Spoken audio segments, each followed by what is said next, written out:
Hello everybody. Welcome back to yet another episode of Fellowcraft. So, it's been a little bit since I've been able to make a video, but I've still been present here on the server, still doing things, and as you can see, I've gotten some new tools. But I actually started recording this video about 3 months ago, and then I never got around to finishing it. So, here's what we're gonna do. I'm gonna go get myself some good diamond and netherite armor, and while I'm doing that, I'm gonna show you what I was up to then. I'm having a ton of fun here on the Fellowcraft server, and I've been doing some more work, so basically I've just been AFK here. This isn't running right now. We should have a little bit of a backlog of gold, yeah, just a little bit. That is good to have. But primarily what I'm looking for is for all of this stuff, and I've already taken quite a bit of it, but I need to take everything else that I've left behind. So we've gotten quite a bit of stuff. The quartz actually can stay. I will have to take that later. But then soul stand and blackstone can come with me. So if you're wondering, what am I doing with all of this stuff? Like, why do I need it all? Well, the short answer is I'm gonna use it in a shop. So there's going to be a shop here. You can see I've laid out a little bit of an area for it, and we're gonna put stuff here.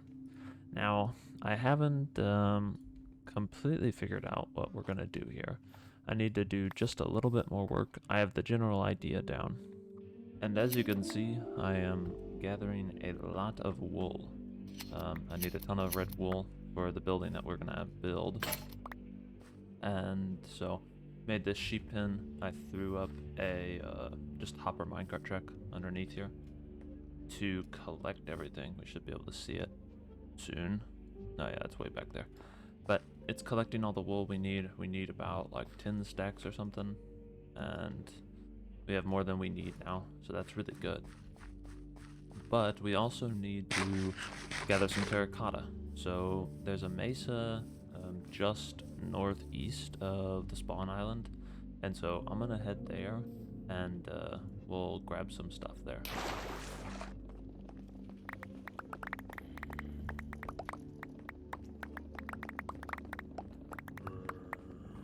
And my pickaxe has basically come to its end, but got quite a bit of red terracotta, some white terracotta, and 2 full shulker boxes of regular terracotta. So I'm happy with that overall, and it's the red terracotta that I need, but I figured I would pick up some other stuff while I was here. Oh, hello guy. And just like that, the shop is done.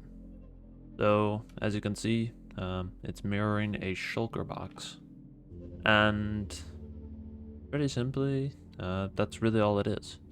So the idea is that we're going to be selling shulker boxes just full of items that I have. So I have a variety of items that I don't have a shop for, and even some of these items like cobblestone and stuff, I'm probably going to sell in bulk as well. But we're going to be selling everything by the shulker box, and we'll be pricing things by the color of the shulker box. So, like all of the white boxes, a white is probably going to be the cheapest. And then the, I need to go through and determine the price on other stuff, but those will have their own prices and all of their own colors. So I'm gonna call it J-Dog's Shulker Surplus. I don't know, maybe it's a mouthful.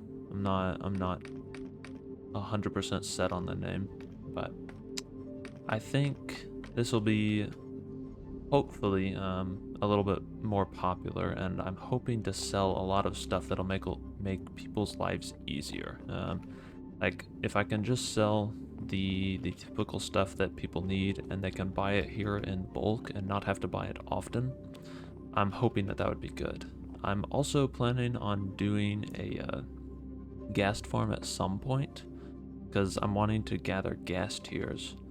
But that would also mean that we're going to get gunpowder, and if we get gunpowder, then we can do a lot of stuff with that as well.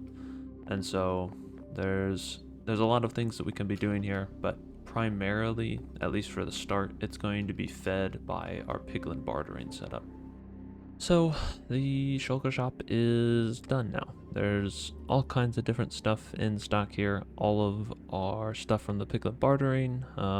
There's slime. There's a little bit of everything. Cobblestone, stone, some of our smooth stone. We got a lot of the bamboo stocked in here, and hopefully people can use and enjoy it. I don't think anything's overpriced. If anything, it's underpriced, and I may need to go back in and adjust the prices a little bit. But other than that, I am happy with it. Everything is color coded, and it's honestly relatively easy to set up. I grab all the stuff that's one color, I craft it into shulker boxes, and then I just go place it around. So happy with that. I've been having this weird sound issue here in spawn. I don't really know why. But if you guys hear that, that's what's going on. I can't figure it out. I need to fix it somehow. But now we are off to some other things. We finally finished the shop. I need to figure out a way to make an entrance to this. I don't really like the scaffolding, but once we have that, I think I can officially open the shop. So I've also done a couple other things around the base. One of those main things is I added an extra storage here for bamboo blocks. So anything before or after it goes into the furnace system there, but before it goes and gets destroyed, it'll end up here. So we have like, what is this, 7 double chests worth of stuff. That way, if I need a backlog or anything, we have some excess of bamboo in case I need it for anything. I also bought quite a bit of wither skeleton skulls from, I forget if it's Verga or Val's shop, but I picked those up, and so I gotta pick up a little bit of soul sand here, and then once I've gathered all of this, we're gonna go and just murder them in the end.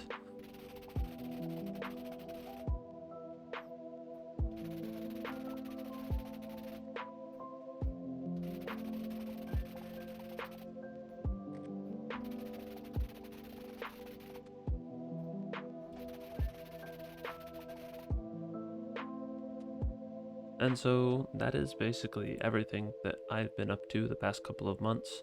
Still been working on stuff, like I've been working on this dripstone farm behind me, but that was all that I had recorded before I had my extended break.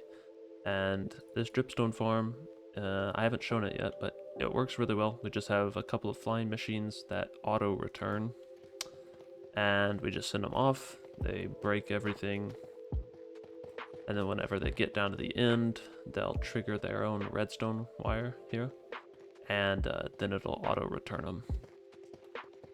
This was one of those things where I just hopped on in the afternoon and started doing stuff, and this is how it turned out.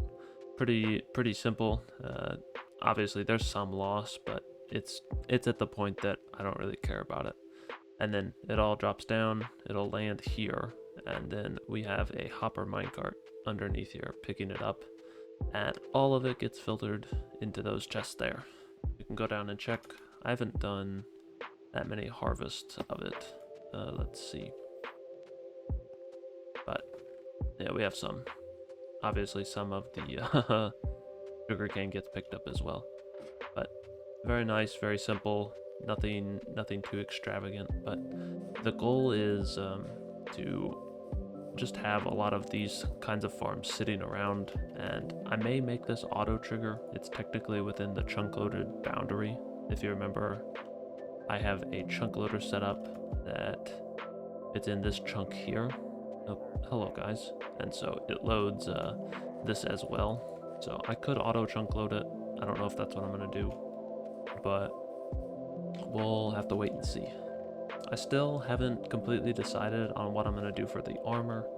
I have the netherite armor made, but I think we actually need to go and hunt for some of the armor trims, because I'd like to be all decked out and look very nice. And so we're going to have to go hunt for them, but first I need to decide what I'm going to look like. So I'm having to do some figuring out on all of the armor trims, but while I'm doing that, I figured I would look at the copper golems, because I need to do something with my storage. My basement area is not very spacious anymore. So I've been looking at these copper golems, and one of the first things that I noticed is that they always have a pattern that they check chests. So you'll see what'll happen. If I give this guy an item, he'll open chest 1 here, and then he'll open chest 2, and so on and so forth until he's checked all of the chests in that particular order. And you can't really tell it here, but when we come over here and we look at these chests here, it seems to be related to distance from him. And I feel like I read this on the patch notes somewhere, but it seems to be distance related in that, like, so because these are axial positions, so like 1, 2, 3 are directly next to him, they're checked first, and then 4 and 5, because they're on the same level, are checked, and then it follows the same pattern here, in that for whatever reason, I think this is east, is checked first, right? North, right? Yeah, north, west. West is checked first, and then around this way, and it seems like that's always the case, and so this follows a similar pattern as that did over there. And so what I was considering doing was doing like some sort of storage system where we just filter the items down using the copper golems to sort it, and I was hoping to be able to place the top chest or the bottom chest as the furthest away from the golem, and it didn't really work out. So I was hoping that by adjusting the height of the golem using these snow layers, that we would be able to change which chest it interacts with, because with this golem here, he can interact with this level of chest and this level, but not with the top chest. And so I was hoping that we could raise him up and he would be able to check either like a bottom chest or a top chest, but it doesn't seem to be able to do that. They always seem to want to either choose the top chest as like their last chest or not choose it at all.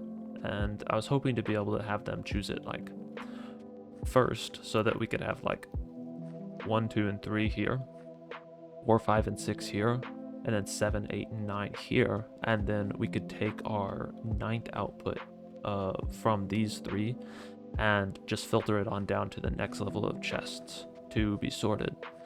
But sadly, I wasn't able to do that. I think there's still a way that I'm going to be able to work around it, but these guys, they are finicky for sure.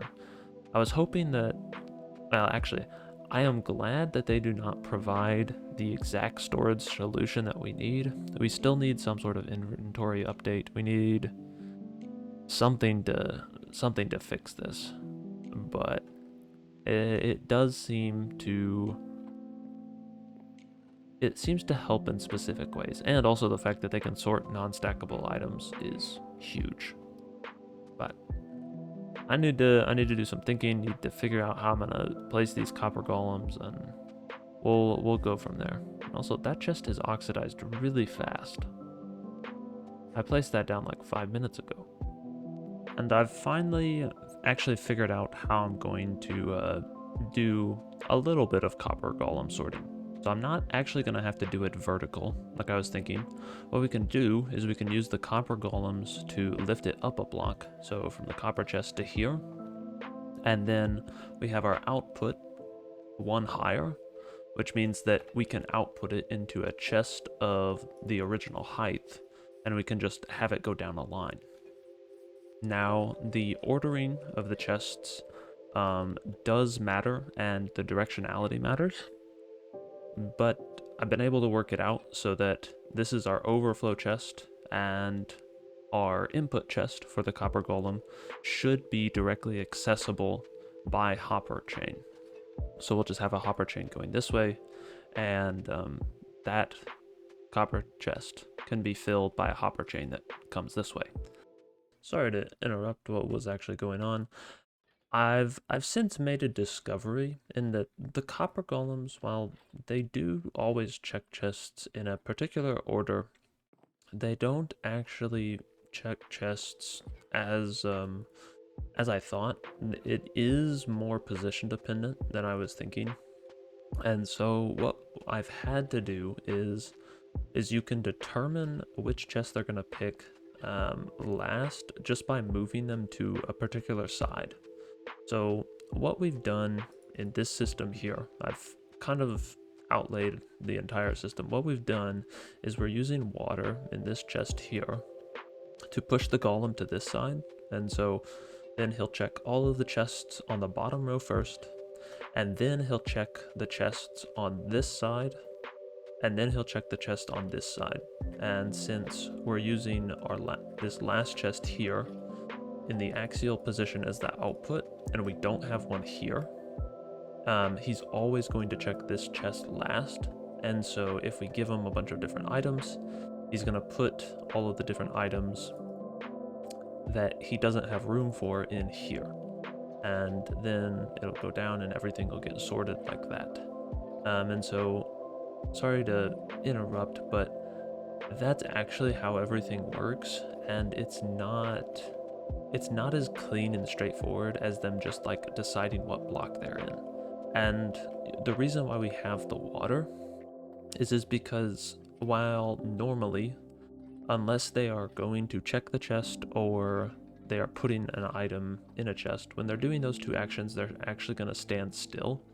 But there's a small frame of time, and there's also other things in the world that can push them and move them around. And during those times, if we didn't have the water and they were actually directly in the middle and they got moved to, say, this side, they would check this chest before they checked this chest. And we don't want that. And so this gives us a wide range of chests for them to check and use, and everything can then be filtered in. And then I just have a little system here.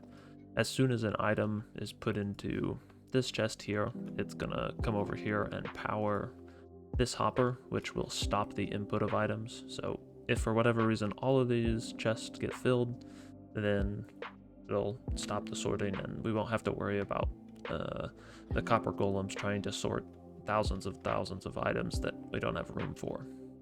So I'm gonna start moving some stuff up.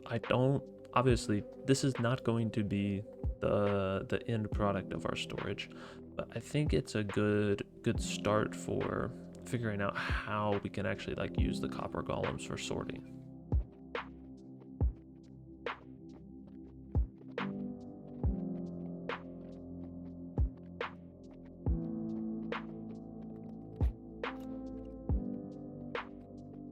So, quick progress update. I've let these guys sort for a little under 2 hours.